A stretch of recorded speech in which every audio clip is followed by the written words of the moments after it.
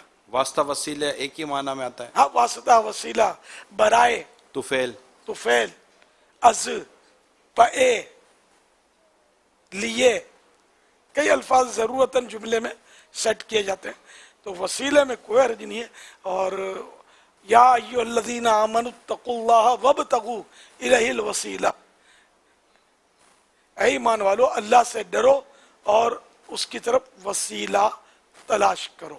کئی حدیثوں میں وسیلوں کا تذکرہ ہے, اور ایک یعنی تقریباً سبھی وسیلہ مانگتے. کچھ لوگ ظاہر ہوتے ہیں کہ وہ عقل کے گھوڑے دوڑا کر پھسل جاتے ہیں, باقی تقریباً میں نے نوٹ کیا کہ مختلف فرقے بھی جو بنے ہوئے ہیں وسیلے وہ بھی مانگ رہے ہوتے ہیں. اور دنیا جہان کا نظام وسیلوں پر ہی چل رہا ہے. باپ کا وسیلہ ملا, ماں بنی, بچے کو ذریعہ, وسیلہ ذریعہ بھی بولتے ہیں, بچے کو ماں نے پرورش کی, دودھ پلایا, باپ نے کما کے کھلایا, بڑا ہو گیا, تگڑا ہو گیا, پھر فوت ہو گیا, تو بغیر وسیلے کے, بغیر کسی کے ذریعے کے قبر میں نہیں گڑ گیا. غسل, کفن, یہ وہ سب, یہ مدد کی بھی صورتیں, یہ کہ مدد کی, وسیلہ بنا, اور یہ اس طرح وہ بندہ جو ہے قبر میں پہنچا. پھر بھی وہ ذریعے کا محتاج ہے کہ کسی کی مغفرت کی دعا ذریعہ بنے بخشش کا. تو لوگ مغفرت کی دعا کرتے ہیں, ایصال ثواب کرتے ہیں, تو بعضوں کو ایصال ثواب بھی نہیں سمجھ میں آتا. تو ٹھیک ہے, مطلب آپ کو نہیں کریں گے ہم ایصال ثواب, نتھنگ. جن کے سمجھ میں آتا ہم ان کو کرتے ہیں ایصال ثواب, ہم کرتے ہیں. کوئی کیوں مطلب ہے کہ میرے پیسے میں اس کو دوں کہ اس کو دوں کہ نہ دوں, کوئی اعتراض کیوں کرے مجھ پر. صلو علی الحبیب صلی اللہ علیہ محمد صلی اللہ علیہ وآلہ وسلم. مدنی چینل کے ناظرین, آج غروب آفتاب کے بعد عشرہ جہنم سے آزادی کا آغاز ہو جائے گا, اور پہلی طاق بھی ہے. اور شب قدر کی تلاش کے لیے ہمیں جو تعلیم کی گئی ہے وہ یہی ہے کہ اسے آخری عشرے کی یعنی آخری 10 دنوں کی طاق راتوں میں تلاش کریں. تو طاق راتوں میں جیسے کہ 21ویں, 23ویں, 25ویں, 27ویں, 29ویں یعنی 21, 23, 25, 27 اور 29th آف نائٹ جو رات ہوتی ہیں اس میں تاخرات کو تلاش، یہ تاخراتیں ہوتی ہیں شب قدر کی تلاش. تو یہ جو آج مغرب کے بعد جو رات شروع ہوگی یہ بھی تاخرات ہے، اور ہم نہیں جانتے کہ یہ رات شب قدر ہے یا نہیں ہے. تو میں امیل سنت سے یہ عرض کروں گا کہ ہم سب کو اس معاملے میں اگر کوئی ہمیں تربیت فرما دیں کہ کیا تاخراتوں اور شب قدر کے تعلق سے بھی کچھ رہنمائی ہمیں دی گئی ہے. ہر تاخرات کا دھیان رکھنا ہے، ہر تاخرات خاص کر. ویسے پورے سال میں کبھی بھی شب قدر ہو سکتی ہے، لیکن زیادہ تر روایتیں جو ہے نا یہ آخری عشرے کی اوڈ نائٹ میں لیلۃ القدر ہو سکتی ہے. شب قدر کا زیادہ امکان ہے، اور 27ویں رات کے لیے زیادہ اقوال ہیں. تو ہمیں بہرحال 21ویں 23ویں 25ویں 27ویں 29ویں ان سب میں زیادہ یعنی کہ عبادت میں کوشش کرنی چاہیے، اور وقت ضائع نہ ہو اس کا زیادہ خیال رکھنا چاہیے. صلو علی الحبیب صلی اللہ اب علیہ. اس میں آپ خاص طور پہ صلاۃ و تسبیح کی بھی، جیسے مدنی مذاکرہ ہمارا ختم ہو جاتا ہے اس کے بعد مدنی مذاکرہ اور سحری کے درمیان کئی جگہوں پر ٹائم ہوتا ہے، تو اسلامی بھائی اسلامی بہنیں صلاۃ و تسبیح وغیرہ کا بھی گھر اہتمام میں کر پڑھ سکتے ہیں. ہاں ٹھیک ہے. پہلے تو فیضان مدینہ میں تو جماعت جی ہاں، اس ہوتی میں تھی، تاخراتوں میں ہوتا تھا. ایس او پی کی وجہ سے مسائل ہیں. جی آپ کو دکھا رہے تھے. اللہ اللہ اللہ اللہ اللہ اللہ اللہ اللہ اللہ اللہ اللہ اللہ اللہ اللہ اللہ اللہ. زندگی پکار آدار میں نے مجھے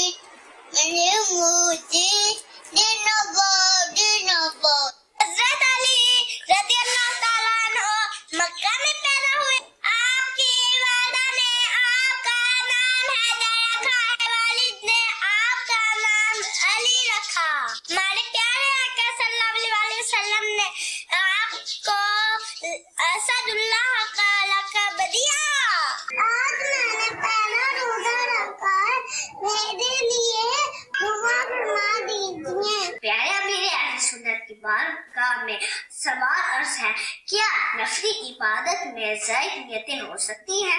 جیسے 2 رکعت نفل صلاۃ التوبہ، اس میں صلاۃ اللیل یا تہجد یا تحیۃ الوضو شامل ہو سکتی ہیں؟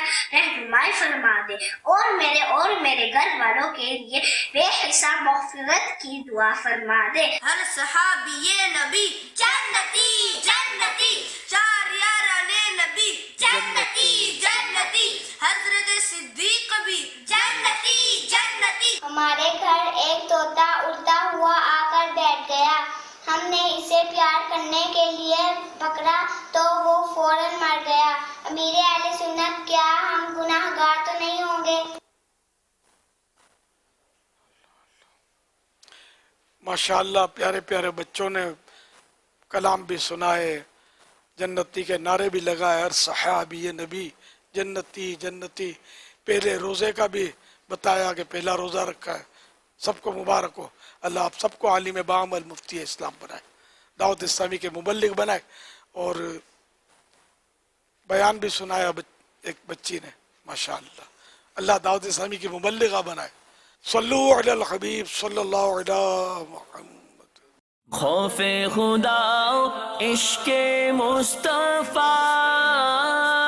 علم و عمل اصلاح معاشرہ، فقہ شریعت و طریقت کا ہے مجموعہ مدنی مذاکرہ. مدنی مذاکرہ، مدنی مذاکرہ.